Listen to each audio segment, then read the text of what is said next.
pra-mesyuarat sidang Dewan Rakyat berlangsung di Putrajaya hari ini.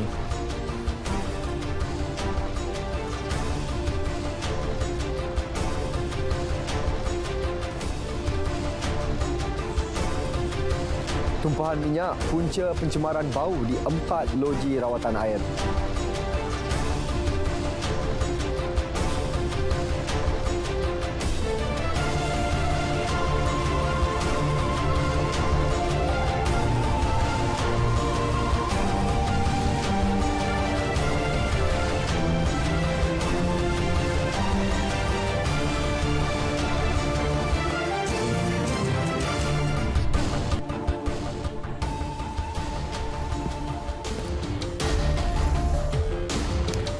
Assalamualaikum, salam Malaysia Madani, edisi Ahad 12 Februari 2023.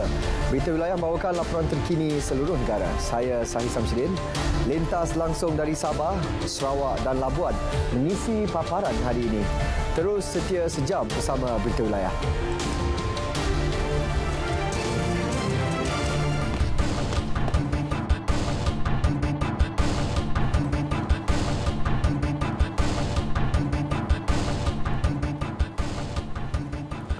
Tumpahan minyak daripada aktiviti jentera berat diesel punca pencemaran bau di muka sauk 4 LRA di Selangor.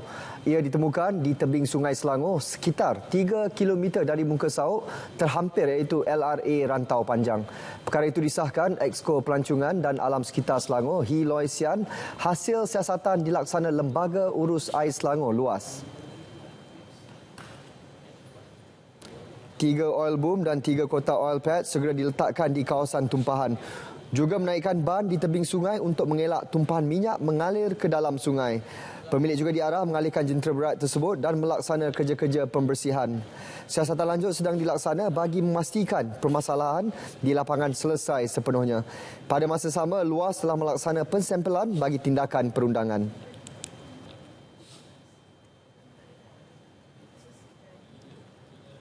Loji Rawatan Air Rantau Panjang LRA Rantau Panjang serta Loji Rawatan Air Sungai Selangor Fasa 1, Fasa 2 dan Fasa 3 telah beroperasi sepenuhnya.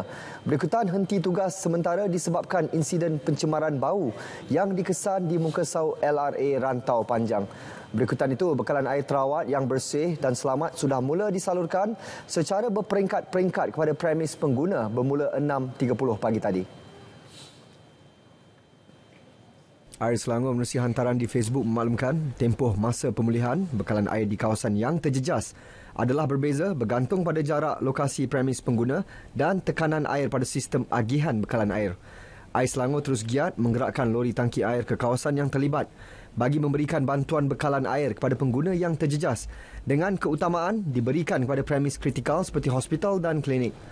Berikutan henti tugas LRA Rantau Panjang, LRA SPP 1, LRA SSP 2 dan LRA SSP 3.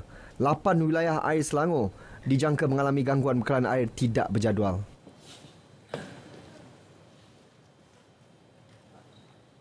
Penggabungan kaunter imigresen, Jabatan Pengangkutan, Jalan dan Plus di Zon A Kompleks Custom, Immigration dan Kuarantin CIQ, Bangunan Sultan Iskandar BSI Johor Bahru siap sepenuhnya. Ketua Pengarah Jabatan Imigresen Malaysia, Datuk Seri Khairul Zaimi Daud berkata ia melibatkan 19 kaunter yang sedia digunakan, manakala bagi Zon B, penggabungan kaunter dijangka siap Mei tahun ini. Dan kalau kita lihat penggunaan dua kaunter ini sebenarnya tidak produktif. Mula-mula pemeriksaan imigresen, selepas itu pemeriksaan JPJ dan juga kad touch and go. Jadi kalau mereka lepas di imigresen kemudian tersangkut di JPJ, dia akan memberi kesan kepada backlog kenderaan ini. Jumlahnya queue itu akan jadi panjang dan boleh menjangkau sehingga ke Tambak, Johor.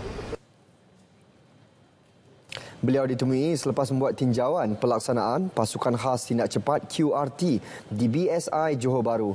Dalam perkembangan sama, pembinaan infrastruktur bagi penambahan 20 sistem pagar automatik di BSI dijangka siap pada April tahun ini sebelum beroperasi sepenuhnya pada Mei atau Jun.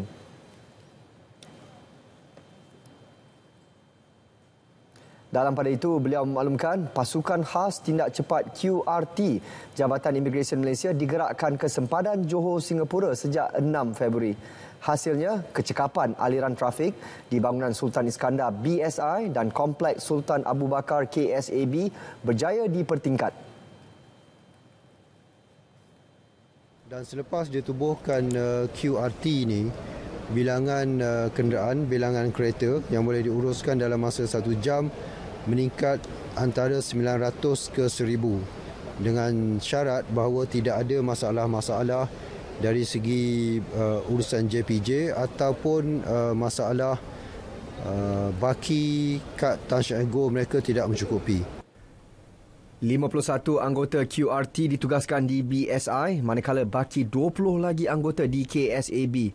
Skop tugasan utama QRT adalah sebagai pegawai bantuan di kaunter-kaunter pemeriksaan imigresen di pintu keluar masuk sempadan Johor, Singapura. Juga mengawal kesesakan di waktu puncak, terutama musim perayaan dan cuti sekolah.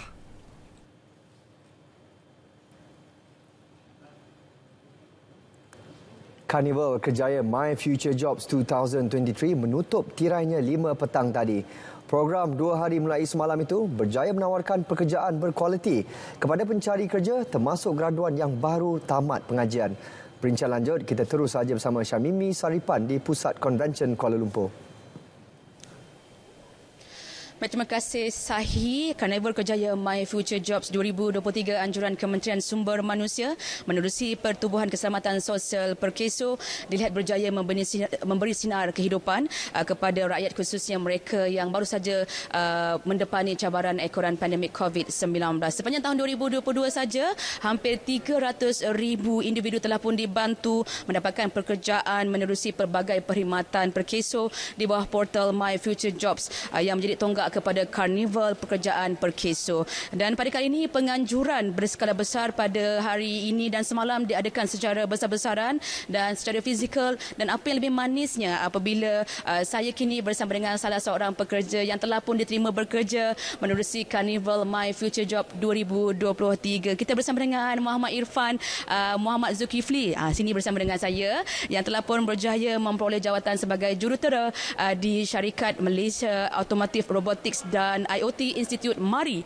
Assalamualaikum. Assalamualaikum warahmatullahi. Baik, mungkin apa yang boleh dikatakan perasaannya setelah pun diterima bekerja pada hari ini, Irfan? Okey. Pertama sekali alhamdulillah, syukur kepada Allah kerana saya telah dapat ditawarkan pekerjaan di MARI, Malaysia Automotive Industry. Saya tak sangka dengan secepat ini yang akan ditawarkan pekerjaan. Tapi dapat panggilan daripada MARI dan saya dah ditawarkan dan saya rasa sangat teruja dan bersyukur dengan tawaran ini. Saya difahamkan Irfan baru saja semalam graduate. Betul Irfan? Ya betul. Semalam saya baru saja menghadiri convocation untuk ijazah saya di PWTC Kuala Lumpur. Saya graduan daripada UniKL MFI. Okay. Apa yang boleh dikatakan mengenai penganjuran My Future Jobs kali ini yang mana memberi peluang kepada pencari kerja, bukan saja mereka yang tiada pekerjaan, bahkan memberi peluang kepada graduan-graduan yang baru saja bergraduasi? Okey, pertamanya terima kasih kepada Perkeso kerana penganjuran My Future Job ni dapat membuka banyak peluang kepada graduan-graduan yang seperti saya yang baru saja menerima ijazah. So saya tengok dekat dalam dewan tadi banyak peluang-peluang dari pelbagai bidang yang dapat kita hadiri. Dan ada juga yang sesi temuduga, yang walk-in semua. So memang My Future Job ni penganjuran yang sangat baguslah untuk orang awam, untuk kita dapat cari pekerjaan yang terbaik untuk kita. Bagi Karnival My Future Jobs kali ini, hari ini telah pun tamat jam 5 petang tadi, dan kita nak katakan kepada mereka yang mungkin masih lagi belum ada rezeki untuk mendapat peluang pekerjaan, apa yang boleh Irfan katakan kepada mereka di luar sana, Irfan?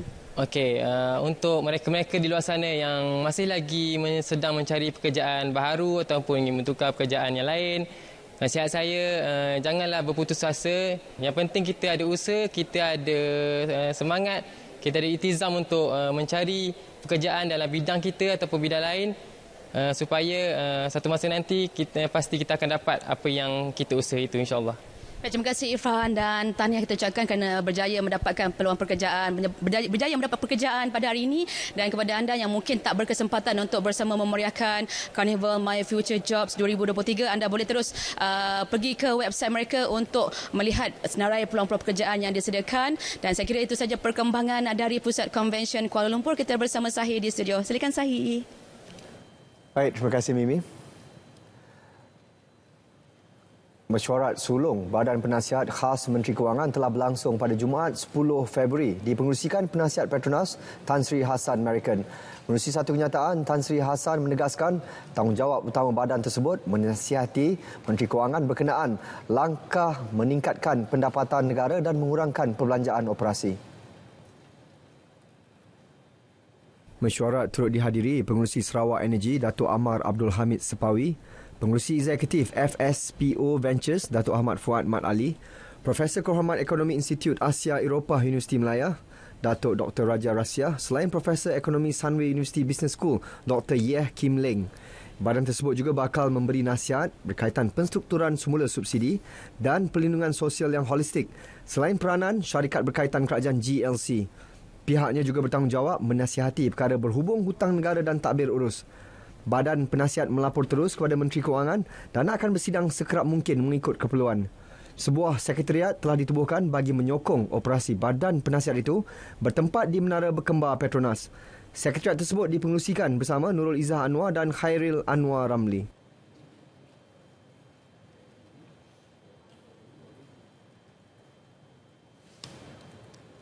Satu pra-mesyuarat sidang Dewan Rakyat diadakan di Seri Perdana Putrajaya petang ini. Pra-mesyuarat tersebut dihadiri 148 ahli parlimen diketuai Perdana Menteri Datuk Seri Anwar Ibrahim. Bagi mengetahui perinciannya, kita bersama Jasmaidi Arif di Seri Perdana. Silakan. Baik, terima kasih Sahi di Angkasa Puri. Petang ini diadakan satu pra-mesyuarat sidang Dewan Rakyat menjelang mesyuarat pertama penggal kedua Parlimen ke-15 tahun 2023 yang bermula esok. Pra-mesyuarat atau pemukiman pada petang ini dihadiri Perdana Menteri Datuk Seri Anwar Ibrahim, Timbalan Perdana Menteri Datuk Seri Dr. Ahmad Zahid Amini dan Datuk Seri Fadilah Yusof serta 145 ahli Parlimen Blok Kerajaan di Seri Perdana Putrajaya. Saya difahamkan antara intipati perbincangan yang dimaklumkan oleh Timbalan Menteri Kewangan 1, Datuk Seri Ahmad Maslan dalam satu kenyataan media sebelum ini ialah membincangkan perkara berbangkit mengenai isu peruntukan pembangunan kepada ahli parlimen yang akan dikurangkan pada tahun ini.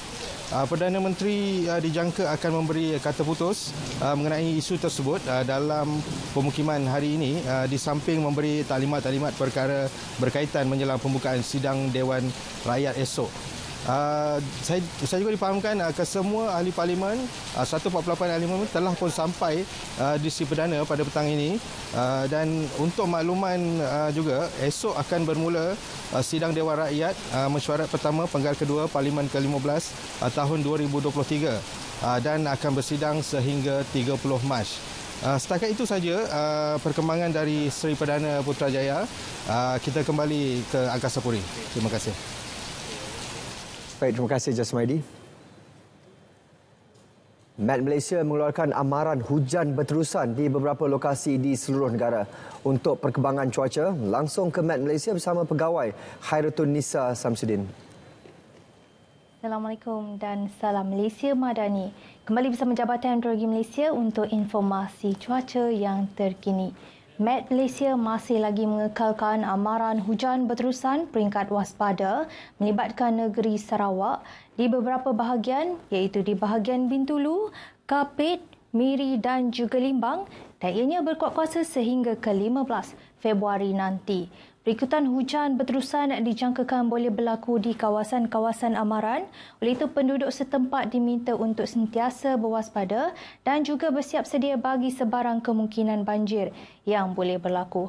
Untuk melihat dengan lebih jelas, kita perhatikan pula imej kemeradar di negeri Sabah dan juga Sarawak, dan dapat diperhatikan keadaan hujan seteribut petir sedang berlaku di satu dua tempat melibatkan kebanyakan bahagian di negeri Sarawak, yang mana keadaan hujan seteribut petir yang berlaku di bahagian barat ini dijangkakan boleh berterusan sekurang-kurangnya sehingga ke awal malam nanti, manakala di bahagian tengah dan juga di bahagian utara negeri Sarawak ini pula dijangkakan boleh berlarutan sehingga ke tengah malam nanti. Dan keadaan cuaca hujan seteribut petir juga dicerap di bahagian Kudat dan juga Sandakan negeri Sabah yang mana ianya juga dilihat mampu untuk berlarutan sehingga ke awal malam nanti.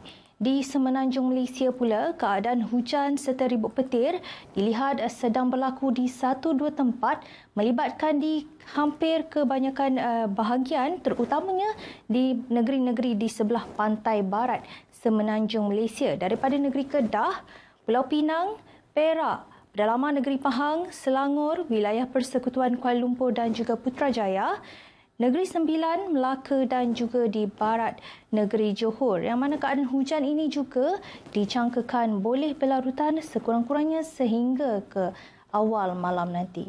Baiklah, ini sahaja yang dapat saya kongsikan buat petang ini dan jangan lupa untuk ikuti kami di laman Facebook, Instagram, Twitter dan juga YouTube rasmi Met Malaysia. Sekian melaporkan Khairatun-Nisa Syamsuddin. Assalamualaikum.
Penduduk Ranau terima manfaat bekalan lampu solar menerusi program Solar Barefoot 3.0. Fokus dari Sabah itu akan dikongsikan Muhammad Dia Sahlan. Ya, baik Sahih. 1,000 penduduk melibatkan 130 rumah dari beberapa kampung di daerah Ranau menerima manfaat bekalan lampu solar melalui program projek Solar Barefoot 3.0. Persatuan Usahawan dan Profesional Wanita Sabah SUEPA. Antara kampung terlibat ialah Kampung Paus, Tinanom, Panulangon, Awalao dan Kampung Kodok. Menteri Pembangunan Luar Bandar Datuk Jahid Jahim berkata sehingga kini projek Solar Barefoot hasil inisiatif SUEPA telah memberi manfaat kepada kira-kira 3,000 penduduk luar bandar melibatkan 330 rumah. Katanya pencapaian itu adalah yang membanggakan kerana berjaya membawa sistem solar untuk pencahayaan rumah di kawasan yang tidak mempunyai bekalan elektrik. Beliau berucap demikian dalam majlis penutupan projek Solar Barefoot 3.0 di Kota Kinabalu. Teks ucapannya dibacakan Pembantu Menteri Pembangunan Luar Bandar Samad Jamri. Sementara itu, Presiden SUEPA Siti Bahaya Damsal berkata dalam projek Solar Barefoot 3.0 ini, SUEPA sekali lagi melahirkan Mama Solar dengan menghantar penduduk Kampung Paus, Ingai Suging untuk mempelajari cara-cara pemasangan dan penyelenggaraan unit solar selama 5 bulan di College Barefoot India. Yes, definitely. Yeah, we are positive because we meet the target. Berapa rumah kami target. We meet orang kampung pun macam tadi kamu interviewkan, mereka pun dapat manfaat dari segi anak-anak boleh belajar apa semualah ya. Perasaan saya sangat gembira lah karena saya sebagai ibu yang buta huruf telah terpilih menjadi solo mama. Banyak yang kami pelajari di sana, contohnya pemasangan solar dan membuat ini patung, dan kami juga belajar tentang cara membuat organik. Terima kasih bagi pihak SUEPA karena mereka bagi kami keutamaan dan manfaat untuk menolong kami orang kampung di sana karena selama ini belum lagi ada elektrik. Projek solar Barefoot 3.0 merupakan projek terakhir SUEPA bagi projek solar dan seterusnya akan memfokuskan visi asal persatuan iaitu memperkasa usahawan dalam usaha mempertingkatkan ekonomi Sabah. Kerajaan komited membangunkan semua daerah di negeri ini termasuk di kawasan luar bandar. Sehubungan itu, Pembantu Menteri Pembangunan Luar Bandar Samad Jamri menggesa semua pegawai daerah yang dilantik memberi perkhidmatan terbaik dalam membantu kerajaan merealisasikan usaha itu. Samad berkata pegawai daerah berperanan penting dalam memastikan projek atau program kerajaan berjalan lancar selain merancang pembangunan daerah bersama wakil-wakil rakyat di kawasan masing-masing. Buat masa ini, daerah Nabawan dan juga daerah kecil Pegalongan ini adalah merupakan salah satu daerah yang menjadi tumpuan kerajaan untuk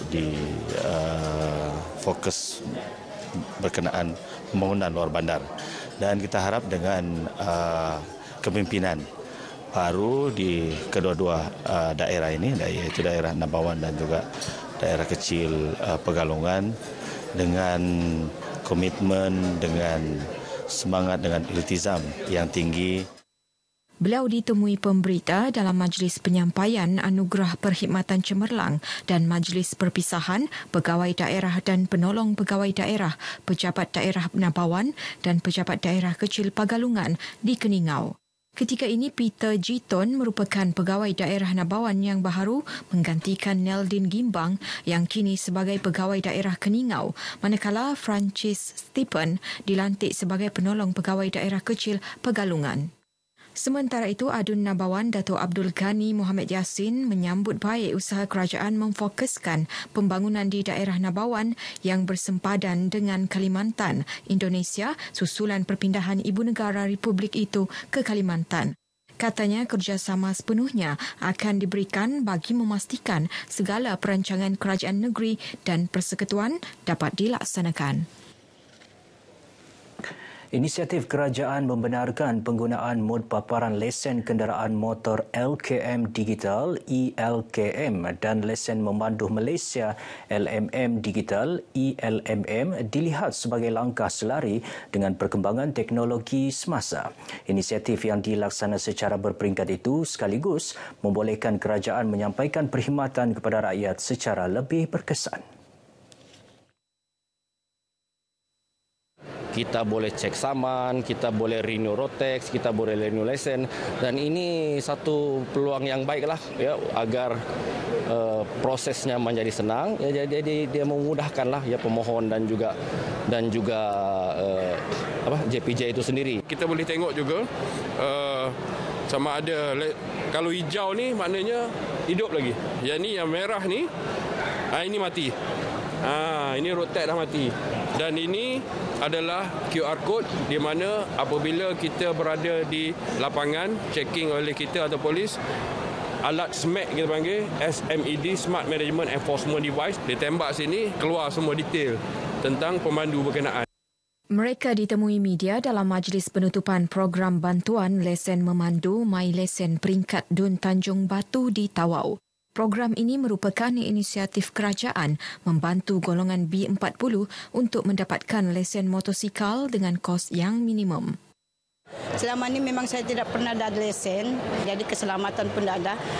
Jadi paksa ambil lesen lah untuk memudahkan pengantaran anak dari berhentian pergi UMAS. Saya sangat berpuas hati sebab bila kita memandu dan belajar ni, diorang akan bagi pelajaran sehingga kamu bawa ke jalan raya, yang perjalanan lalu lintas yang benar lah, keselamatan begitu. Betul. Seramai 496 peserta menyertai program ini yang melibatkan kerjasama antara Jabatan Pengangkutan Jalan, JPJ Sabah dan Institut Memandu Tawau. Kerajaan perlu mempertimbangkan pembinaan sebuah jambatan konkret di Kampung Ansuan dan Baba Telupit yang menjadi penghubung utama ke pekan daerah berkenaan. Ketika ini, penduduk kampung terpaksa mendapatkan ihsan feri daripada syarikat ladang di kawasan itu untuk menyeberangi sungai ke pekan selain menggunakan jambatan gantung yang sering mengalami kerosakan akibat banjir. Menurut Adun Telupit, Johnny Bon Jekurum, permohonan untuk membina jambatan tersebut sebelum ini pernah dikemukakan kepada Kementerian Pembangunan Luar Bandar namun tidak dapat dilaksanakan berikutan kekangan peruntukan selain faktor peralihan tampuk kepimpinan. Saya merayu kepada kerajaan, tolonglah supaya jambatan konkret ini dapat direalisasikan. Berpuluh tahun sudah kami minta untuk kawasan kita. Beliau ditemui pemberita RTM selepas menyampaikan bakul makanan di Kampung Ansuan dan Baba Telupit. Sementara itu, penduduk kampung berharap kerajaan memandang serius keperluan berkenaan. Mohonlah kerajaan negeri Sabah maupun kerajaan persekutuan dapat membina jambatan konkret ya untuk menghubungkan Kampung Baba dan Kampung Ansuan. Menjadi perhatian dan supaya pihak kerajaan mengambil tindakan jambatan ini wujud dan dilaksanakan. Lebih 200 penduduk Kampung Baba dan Ansuan terputus bekalan makanan selama seminggu. Ekoran jambatan gantung dihanyutkan arus deras dan feri tidak beroperasi susulan banjir yang melanda daerah berkenaan penghujung Januari lalu. Polis Diraja Malaysia PDRM akan terus memberi sokongan penuh kepada para atlet PDRM demi pembangunan sukan dalam kalangan anggotanya. Ketua Polis Negara Tan Sri Akral Sani Abdullah Sani berkata, ini termasuk sukan bina badan yang melakar kejayaan di peringkat kebangsaan dan antarabangsa sekaligus mengharumkan nama PDRM. Beliau berucap demikian dalam majlis penutupan kejohanan Bina Badan Piala Ketua Polis Negara tahun 2023 di Ibu Pejabat Polis Daerah Kota Kinabalu. Teks ucapan beliau disampaikan Pengarah Pengurusan Bukit Aman, Dato' Sri Zaini Jas. Kejohanan ini menyaksikan polis kontingen Sabah muncul johan keseluruhan dengan 101 kutipan mata, naib johan pasukan PDRM Bukit Aman dengan 68 mata dan tempat ketiga kontingen Sarawak 48 mata. Sementara Kopral Zamrul Al-Adam Pulutan dari PDRM Bukit Aman dinobatkan juara individu. Lance Corporal Amsyah Anaki Azhar mewakili kontingen Selangor pula johan kategori Best Poser tertutup, manakala Muhammad Ashraf Hamzah dari Kota Kinabalu memenangi Best Poser terbuka. Turut dipertandingkan 3 kategori terbuka iaitu Open Man Fizik, Bina Badan 70 kg bawah dan kategori Bina Badan 70 kg atas. Kejohanan yang berlangsung selama 4 hari ini disertai 38 atlet sukan bina badan PDRM daripada 10 kontingen dari seluruh negara. Baik saudara, sekian dahulu berita dari Negeri di Bayu kali ini. Berita seterusnya kita kembali ke Angkasa Puri bersama Sahih. Sahih, teruskan. Baik, terima kasih dia. Untuk paparan berita dari Pulau Mutiara, Laut Cina Selatan, kita bersama-sama Harji Jack di Labuan. Silakan.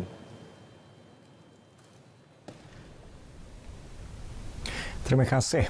Kalender Pelancongan Labuan 2023 menjadi satu wadah promosi yang dapat menarik lebih ramai pengunjung dan pelancong untuk masuk ke Labuan. Ia bagi membantu memacu semula sosioekonomi pulau ini melalui acara-acara yang dianjurkan. Ketua Pegawai Eksekutif Perbadanan Labuan, Ridwan Muhammad Ismail berkata, lebih 40 acara dimasukkan dalam kalender pelancongan sepanjang tahun ini. Jelasnya, acara yang dijangka berlangsung merupakan penganjuran acara oleh PL sepenuhnya serta menerusi kolaborasi strategik dengan badan kerajaan serta pihak NGO. Dengan adanya kalender event Labuan 2023 ini adalah diharapkan menjadi satu platform untuk mempromosikan yang akan dapat menarik lebih ramai pengunjung, pelancong untuk datang ke Labuan. Sekaligus untuk membantu memacu semula ekonomi pulau ini melalui acara-acara yang dianjurkan. Tambah beliau, penganjuran Cabaran Sukan Laut Antarabangsa Labuan LISC 2023 pada pertengahan Mei ini bakal menjadi perhatian kepada peminat sukan memancing laut dalam. Lebih 200 peserta dari dalam dan luar negara telah mengesahkan penyertaan. Ia petanda baik buat sektor perhotelan dan penginapan yang dijangka meningkat berbanding tahun lalu yang mencatatkan seramai 86,000 penginap. Jelasnya, dengan kerjasama serta sokongan daripada Jabatan Wilayah Persekutuan, juga bakal melonjakkan lagi jumlah kehadiran pelancong dalam skala lebih besar melebihi 960,000 seperti yang direkodkan pada tahun 2022. Memasuki tahun ketiga penganjuran Karnival Gempak, pelibatan ibu bapa dan komuniti PIBK Jabatan Pendidikan Labuan JPN-WPL menerima sambutan membanggakan.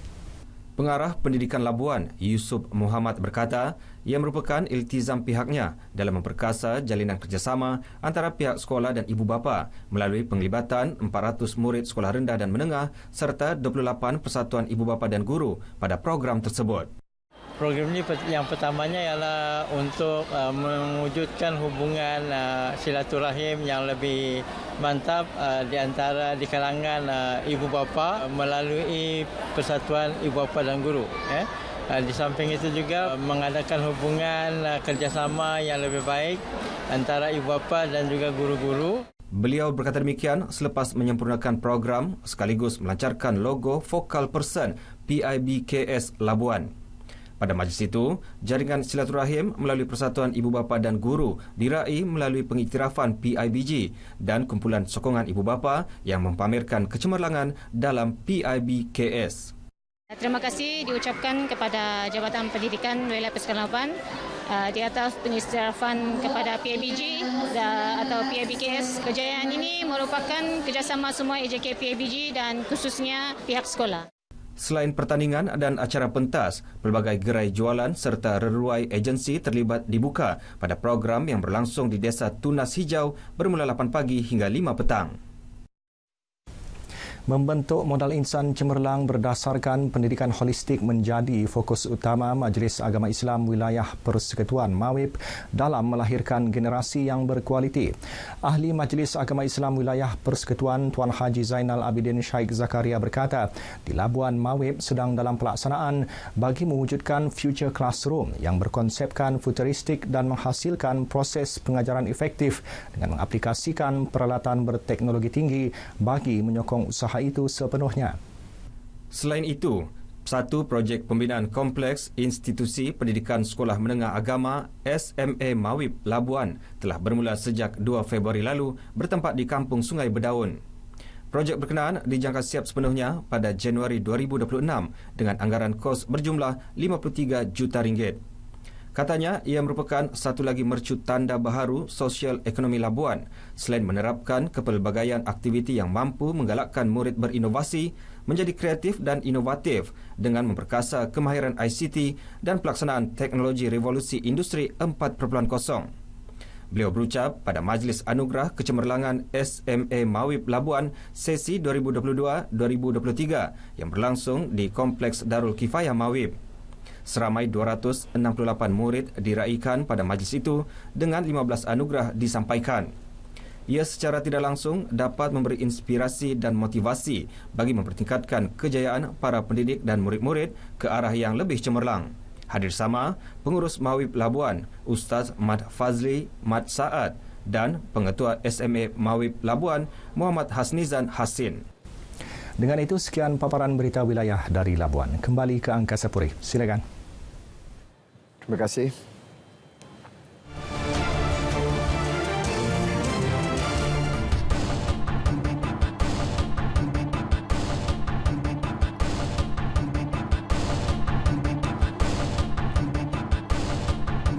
Kita ke Bumi Kenyalang, antara fokusnya mengenai cadangan membangunkan empangan hidroelektrik di Nusantara, ibu kota baru Indonesia.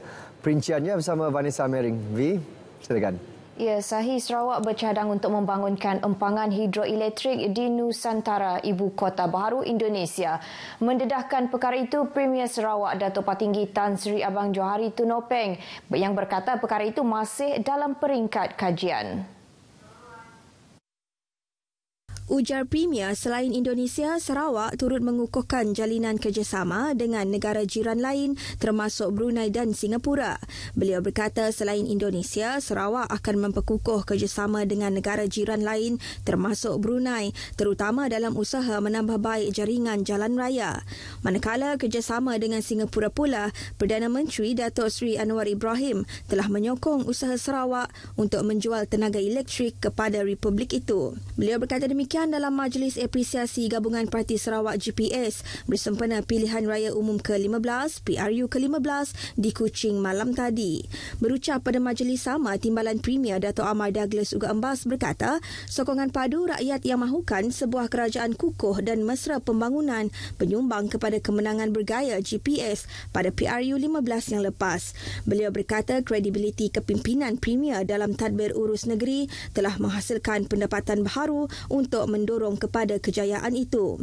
Hasil daripada kejayaan itu, Wakil Rakyat Sarawak telah dilantik menjawat jawatan Timbalan Perdana Menteri yang dipegang Ahli Parlimen Petrajaya, Datuk Seri Fadilah Yusof, sekaligus meletakkan GPS sebagai sebahagian daripada kerajaan perpaduan. Ia merupakan satu penghargaan kerana sebelum ini tidak pernah seorang pemimpin dari Sabah atau Sarawak diberi kepercayaan untuk memegang jawatan tersebut. Program Mini Karnival Hari Radio Sedunia perlu dimasukkan dalam kalender perayaan tahunan di bahagian Limbang. Timbalan Menteri Industri Makanan, Komoditi dan Pembangunan Wilayah, Datuk Dr. Abdul Rahman Ismail menyokong cadangan tersebut. Ekoran program yang julung kali diadakan itu mendapat sambutan luar biasa daripada masyarakat Limbang. Sebab itulah saya tadi mencadangkan supaya ditambah baiklah.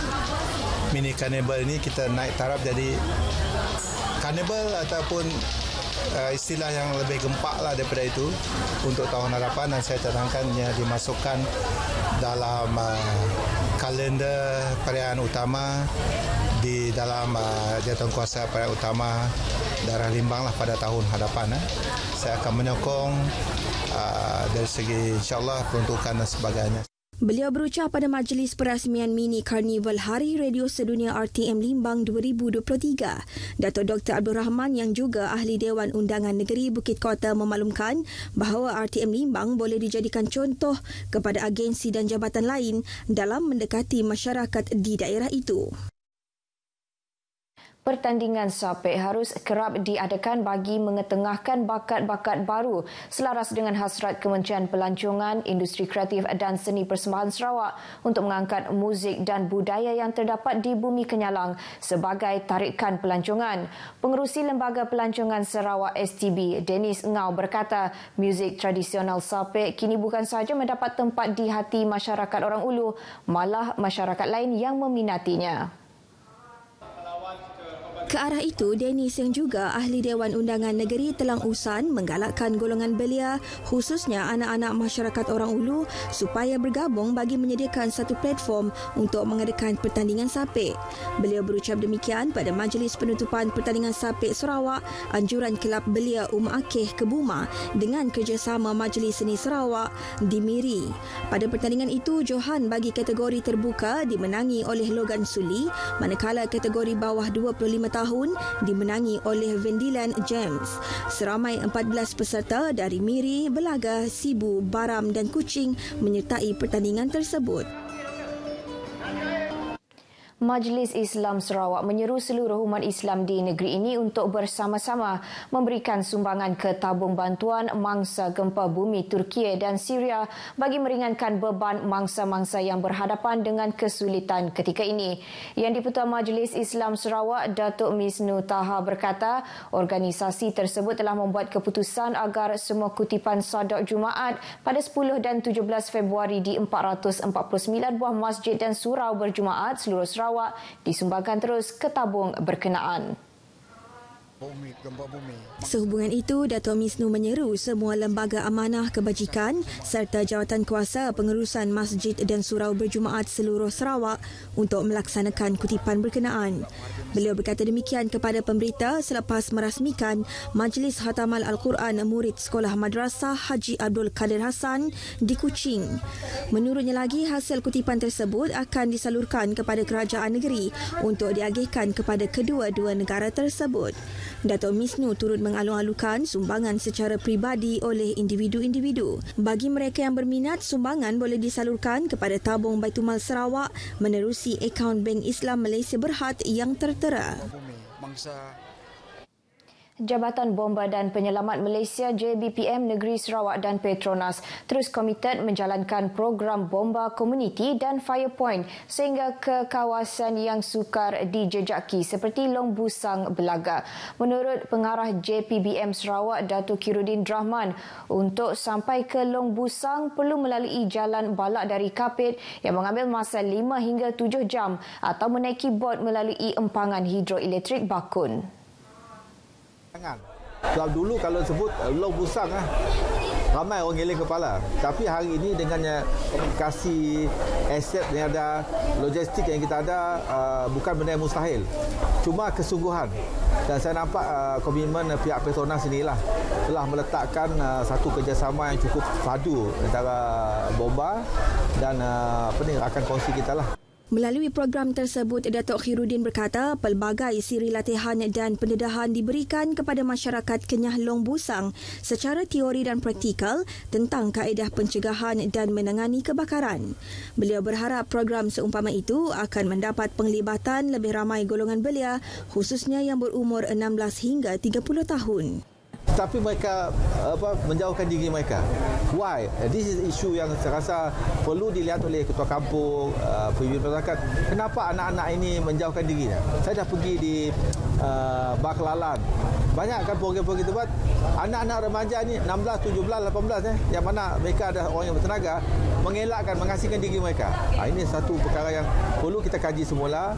Beliau berkata demikian kepada pemberita selepas merasmikan program tersebut di Long Busang yang mempunyai lebih 1,500 penduduk mendiami perkampungan yang jauh di pedalaman Belaga itu. Baik saudara, perkongsian itu tadi mengakhiri berita dari Sarawak. Salam Malaysia Madani dan kita kembali bersama Sahih di Angkasa Puri. Silakan. Baik Bi, terima kasih.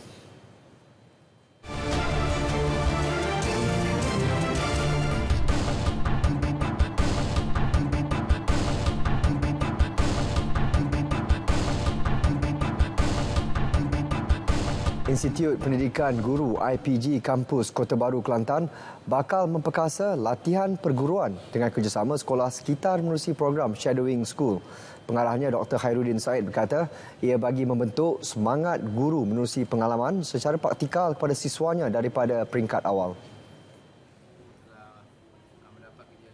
Katanya setakat ini program yang bermula sejak September tahun lalu itu membabitkan 2 buah sekolah berdekatan iaitu Sekolah Kebangsaan Datuk Hashim dan juga Sekolah Kebangsaan Pengkalan Cepa.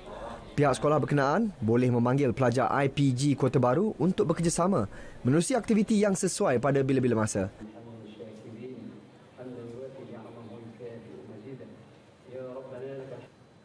Setakat ini sangat menggalakkan lah. Pihak sekolah memang kerap memanggil pelajar kita untuk berkongsi lah. Kolaboratif, idea dan juga tenaga lah dalam pelaksanaan beberapa program mereka lah. Jadi kita rasa ini satu peluang yang sangat baik lah kepada pelajar mendapat pengalaman sebenar beberapa perkara urus tadbir di sekolah lah. Beliau berkata demikian ketika ditemui pemberita di program Future Education Carnival 2023 di IPG Kampus Kota Baru Pengkalan Cepa. Karnival tersebut bertujuan memberi pendedahan dan maklumat asas kepada pelajar di sekolah menengah dan rendah mengenai peluang pendidikan di negara ini dengan sasaran lebih 10,000 peserta sepanjang 3 hari program berlangsung. Sebuah kenderaan bernombor pendaftaran negara jiran ditahan menerusi Ops Pencegahan Ketirisan Barang Kawalan di Kompleks Kastam, Immigration, Kuarantin dan Keselamatan CIQS Rantau Panjang semalam. Dalam kejadian pukul 6 petang tu, suspek lelaki warga asing dipercayai membuat pengisian secara berulang dari satu stesen minyak ke stesen minyak yang lain. Pengarah Kementerian Perdagangan Dalam Negeri dan Kos Sara Hidup KPDN Kelantan, Azman Ismail berkata, hasil pemeriksaan mendapati suspek memiliki dokumen perjalanan sah serta mengaku membeli sejumlah anggaran 80 liter diesel dari stesen minyak sekitar Rantau Panjang. Kes disiasat di bawah Seksyen 21 Akta Kawalan Bekalan 1961 dan dibaca bersama Peraturan 3/1 Peraturan Kawalan Bekalan 1974. KPDN Kelantan memberi amaran keras kepada mana-mana individu yang menjalankan aktiviti sama dengan tindakan tegas akan diambil tanpa kompromi. Kelab bola sepak Kelantan United KUFC sudah bersedia mengharungi cabaran baru apabila berjaya melengkapkan senarai barisan pemain yang akan beraksi dalam Liga Malaysia musim 2023. Pelbagai persiapan juga telah dilakukan termasuk penjenamaan semula kelab dan logo pasukan pada awal Januari lalu sempena 5 tahun penyertaan mereka dalam kancah bola sepak tempatan. Ketua Pegawai Operasi KUFC, Wan Muhammad Zul Ikman Wan Abdul Aziz berkata, hampir 90% muka baru akan beraksi bersama mereka dengan gabungan pemain senior dan muda. Beberapa aksi persahabatan turut diadakan di Kota Baru dan Lembah Kelang bagi mencari keserasian dan memantapkan pasukan menjelang Liga Super nanti. Kita cuba bersaing dengan pasukan-pasukan yang sedia ada di Liga Super, termasuk dengan perubahan logo, perubahan dengan kita memperkenalkan membership, membuat barangan merchandise sendiri milik dan jenama KU sendiri.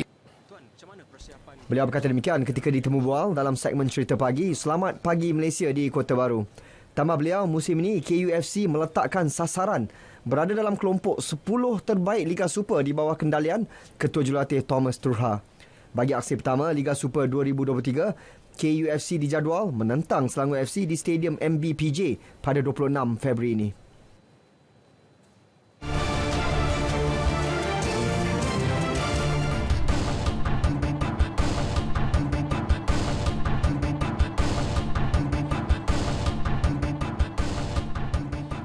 Jabatan Agama Islam Negeri Johor JAINJ tidak menghalang usaha mana-mana pihak termasuk golongan selebriti membina masjid di negeri berkenaan. Bagaimanapun, menurut Exco Hal Ehwal Agama Islam Muhammad Farid Muhammad Khalid, inisiatif itu perlu melalui prosedur tertentu termasuk kelulusan daripada pihak kerajaan negeri. Saya nak ucapkan terima kasih pada rakan kita tersebut kerana beliau menunjukkan keprihatinan dan juga kematangannya untuk berusaha dalam perkara ini, dan saya yakin usaha baik beliau itu dapat kita bantu dan urusan menuju ke arah itu sedang pun dilakukan.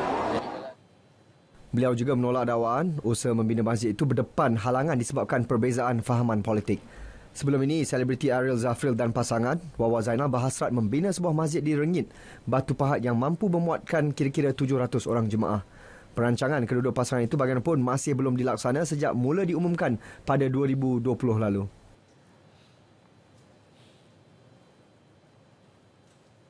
Jabatan Agama Islam Negeri Johor JAINJ bakal melancarkan inisiatif kutipan sumbangan melibatkan masjid serta surau seluruh negeri bagi membantu mangsa gempa bumi di Syria dan Turki. Usaha itu susulan inisiatif awal yang digerakkan pihak masjid di daerah Batu Pahat baru-baru ini.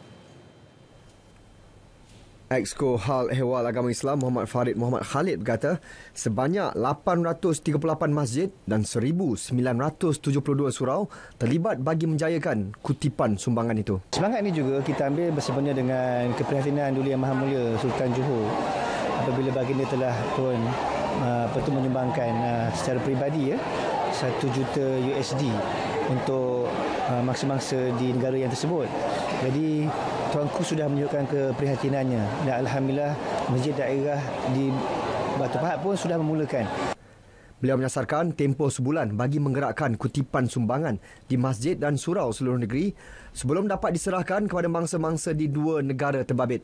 Rabu lalu, Sultan Johor, Sultan Ibrahim Sultan Iskandar berkenan menyumbangkan $1 juta kepada mangsa di Syria dan Turki. Jualan Rahmah, inisiatif Adun Teluk Mas, Datuk Abdul Razak Abdul Rahman bagi meringankan beban penduduk terutama kelompok B40 di kawasannya. Program sebulan sekali itu menawarkan jualan barangan keperluan harian yang segar dengan harga yang berpatutan.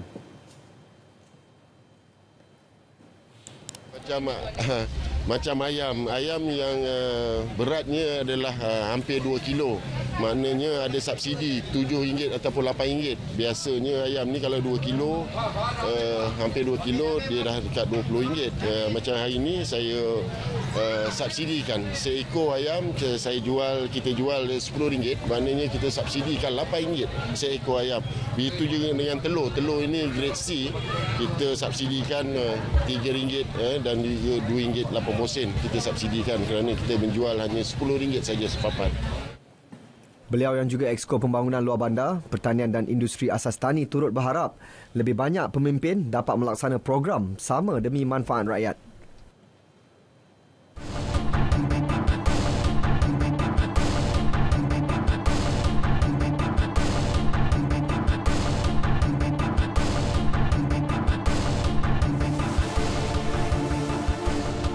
Mantan Timbalan Ketua Polis Pahang, Datuk Abdul Razak Muhammad Yusof, antara tokoh yang menjadi kebanggaan warga Kolej Sultan Abdul Hamid KSA Alustar dan PDRM. Beliau merupakan satu-satunya pegawai kanan polis yang memegang pingat tertinggi keberanian negara iaitu Seri Pahlawan Gagah Perkasa SP. Kisah perjuangan dan kejayaan Datuk Abdul Razak dikongsi wartawan Suryati Senapi.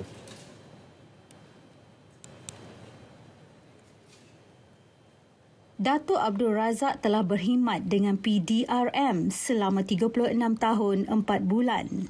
Sebelum menjadi Timbalan Ketua Polis Pahang, beliau pernah berada dalam pasukan elit 69 Komando.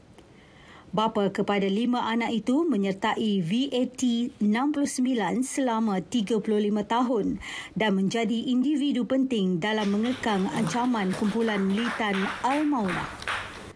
Beliau sanggup mengambil risiko mengadakan perbincangan seorang diri dengan pemimpin Al-Maunah sehingga akhirnya kumpulan militan itu menyerah diri kepada pihak berkuasa. Kekuatan bukan saya sebenarnya, kekuatan yang kita cari ini kekuatan jasmani sebenarnya.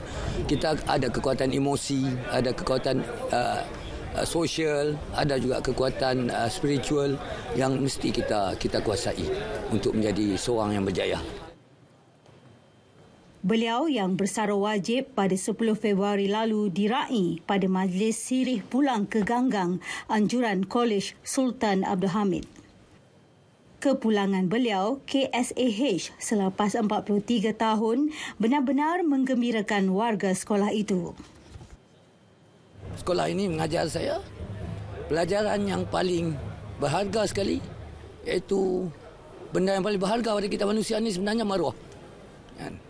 Dan kita diajar untuk menjaga maruah sekolah.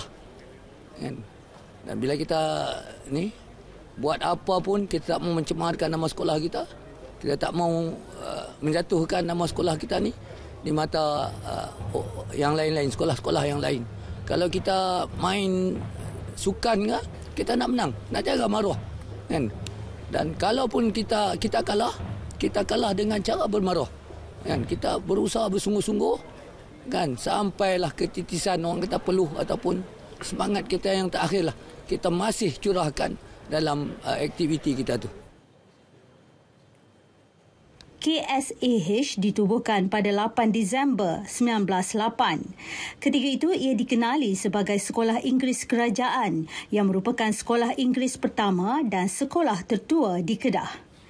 Antara negarawan yang pernah menuntut ilmu di KSAH ialah Perdana Menteri Malaysia pertama Tunku Abdul Rahman Putra Al-Haj, juga Perdana Menteri Malaysia keempat dan ketujuh Tun Dr. Mahathir Mohamad. Suryati Haji Senapi untuk Berita RTM. 62 individu termasuk 11 wanita warga asing ditahan dalam serbuan polis di sebuah kelab hiburan di Jalan Brumah, Georgetown pagi tadi. Mereka antara 108 individu yang diperiksa dalam premis tanpa lesen itu. Hasil daripada pemeriksaan seramai 108 orang ini telah mendapati 15 daripada pengunjung di pusat hiburan ini positif dadah. Manakala 31 orang lagi dikesan untuk siasatan lanjut kerana telah menjumpai ataupun memiliki dadah jenis ketamin dan juga MDMA yang disiasat di bawah Seksyen 12(2) Braket 2. Dan pengunjung-pengunjung yang hadir pada hari ini hasil semakan yang dibuat rata-ratanya datang daripada sebelah utara, iaitu daripada Kulim, Sungai Petani. Kes disiasat bahawa Akta Dadah Berbahaya 1952.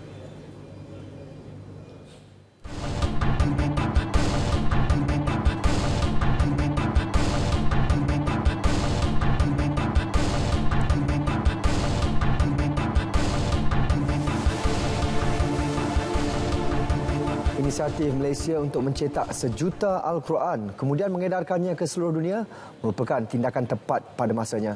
Ia memberi peluang kepada masyarakat pelbagai latar belakang agama untuk memahami ajaran Islam yang sebenar.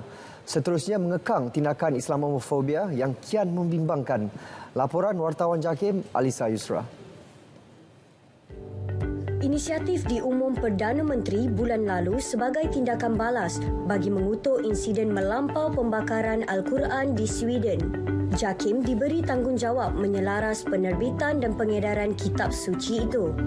Langkah segera yang telah dilaksana ialah membentuk sebuah jawatan kuasa khas melibatkan Kementerian Dalam Negeri, Kementerian Luar dan Kementerian Kewangan, juga kerjasama dengan syarikat-syarikat penerbitan dan percetakan. Kita telah bentuk jawatan kuasa khas yang diketuai oleh JAKIM. Ini arahan pada JAKIM untuk menyelaraskan semua isu-isu berkaitan dengan kutipan dana, percetakan dan juga agihan 1 juta Quran tersebut. Jadi ini masih lagi di peringkat awal dan pihak JAKIM pun saya percaya telah memulakan usaha-usaha penyelarasan tersebut. Proses penerbitan akan segera dilaksana sebaik penyelarasan selesai dibuat bersama kementerian dan syarikat terlibat. Ia perlu dilaksana dengan teliti bukan saja bagi memastikan kelancaran proses pengedarannya, malah objektif utama meningkatkan imej Islam dapat dicapai. Beberapa proses yang terpaksa dilalui, tapi kita akan cuba usahakan untuk memastikan kesegeraan dalam proses percetakan seperti yang dinyatakan oleh Yang Amat Berhormat Perdana Menteri untuk menyegerakan proses percetakan ini bagi tujuan edaran ke seluruh dunia, insya-Allah.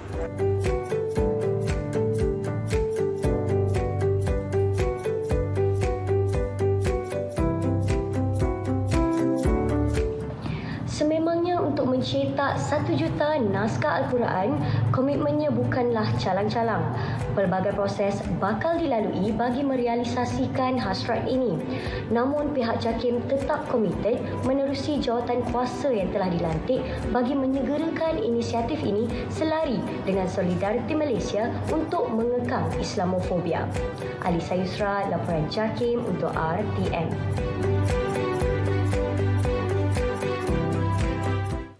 Pemerkasaan Undi 18 antara perkara yang bakal menjadi tumpuan Kementerian Belia dan Sukan KBS dalam Belanjawan 2023. Menterinya Han Ahyul berkata kementerian itu bercadang untuk mengadakan program demokrasi bagi menerapkan pemahaman politik kepada golongan belia susulan peningkatan jumlah pengundi baru pada pilihan raya umum ke-15.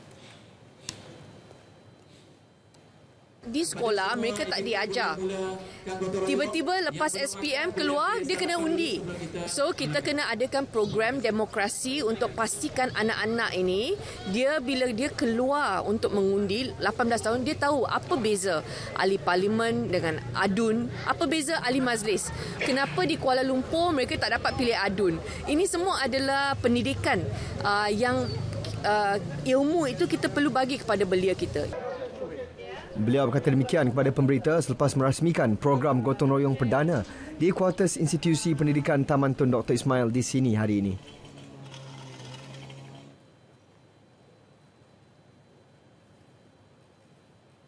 Berita wilayah berakhir di sini. Dapatkan perkembangan sahih sepanjang masa melalui portal berita.rtm.gov.my. Yang sahih di RTM, salam Malaysia Madani, selamat berhujung minggu.